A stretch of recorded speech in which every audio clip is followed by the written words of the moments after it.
விஜய் வந்து 2026ஆம் ஆண்டுல நான் தான் முதலமைச்சர். யார் கூடயும் கூட்டணி இல்லாட்ட கூட என்னை யார் முதலமைச்சரா ஏற்றுக்கொள்கிறார்களோ, அவர்களோட தான் நான் வந்து கூட்டணி வைப்பேன் அப்படின்னு சொல்லி முழங்கிட்டு இருக்கிறாரு. அவருடைய கிரக பலன்கள்லாம் எப்படி இருக்கு சார்?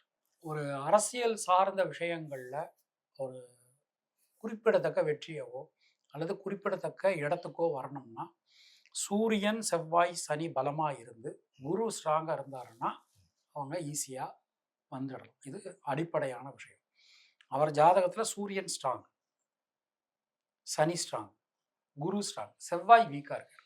செவ்வாய் வீக்கா இருக்கும்போது என்ன ஆகும் அப்படின்னா, கிட்டத்தட்ட அண்ணன் சீமானுடைய ஜாதகம் மாதிரி தான். சரியான நேரத்துல தவறான முடிவு எடுக்க வேண்டிய சூழல்கள் வரலாம்.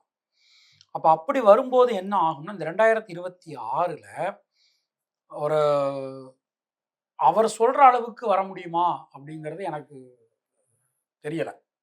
ஓப்பனா சொல்றேன். பட் குறிப்பிடத்தக்க வெற்றிகளை பெறுவார். எப்படின்னா, அவர் வந்து கடகராசி. குரு வந்து அவருடைய அந்த நம்ம கரெக்ட்டா எலக்ஷன் தேர்தல் நேரத்துல, ம். அவருடைய ராசியில 12 வருஷம் கழிச்சு உச்சமாகுறாரு. அது கடகராசிக்கு யோகாதிபதி. குரு யோகாதிபதி. அவர் அந்த இடத்துல உச்சமாகும்போது, ஏதோ ஒரு விதத்துல டிசைடிங் ஃபேக்டரா அவர் ஆகுறதற்கான வாய்ப்புகள் வந்துரும். ஓ!